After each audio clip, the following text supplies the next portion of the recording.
E aí, nutricionista, tudo bom? Hoje eu vou te ensinar a como organizar a sua agenda.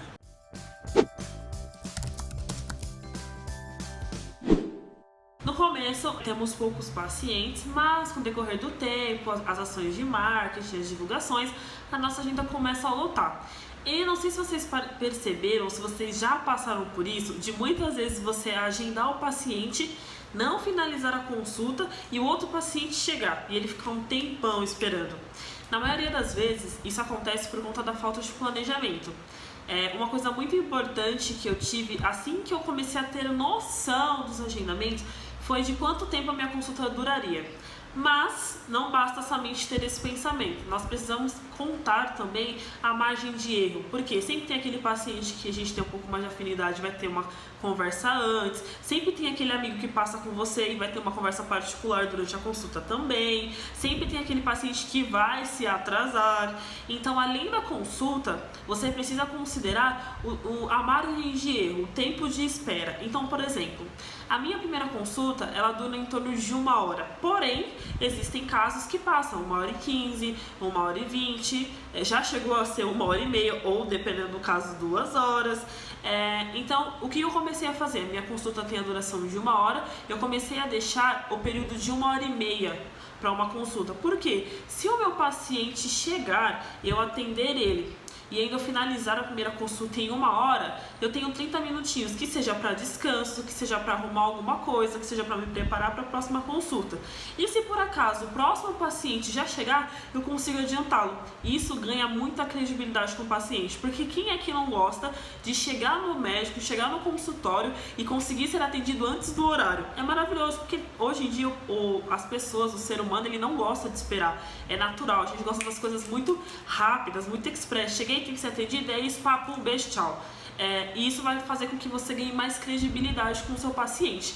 Essa é uma dica para sua primeira consulta.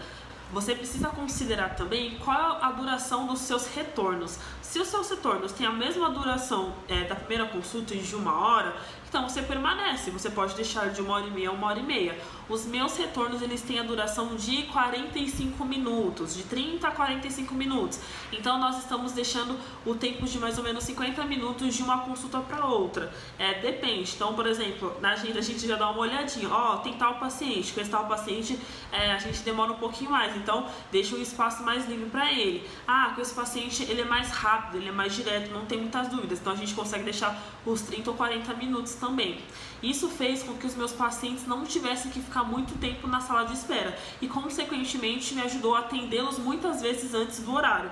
Então, na maioria das vezes, eu tinha um paciente novo 5 horas e o outro paciente ia aparecer só 6h30, 7 horas. Se ele conseguiu chegar mais cedo, 6 horas, eu já atenderia ele, porque eu tenho uma organização dos meus agendamentos. Então, quando você for elaborar suas consultas, planeje certinho o horário inicial dos seus atendimentos, o horário final, o horário do seu almoço, quanto tempo você vai ter de almoço.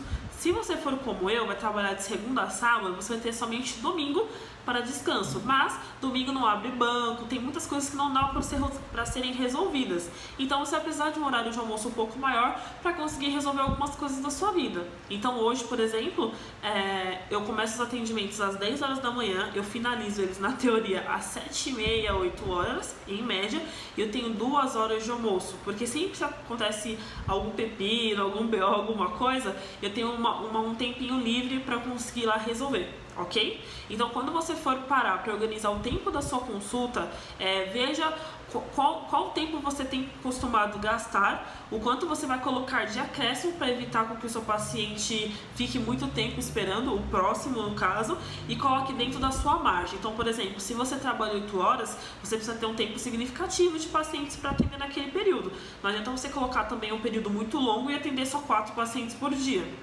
Principalmente se você atende por hora, né? Que é o que acontece em muitas pessoas que fazem esse tipo de locação. A pessoa tem que ter o atendimento ali, na palminha da mão, tudo controlado, tudo cronometrado. Porque como é cobrado por hora, tem esse problema.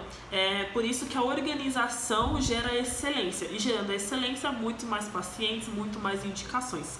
Te ajudei dessa forma? Qualquer dúvida, deixa aqui nos comentários que a gente vai fazer a resposta em formato de vídeo, tá bom? Um beijo!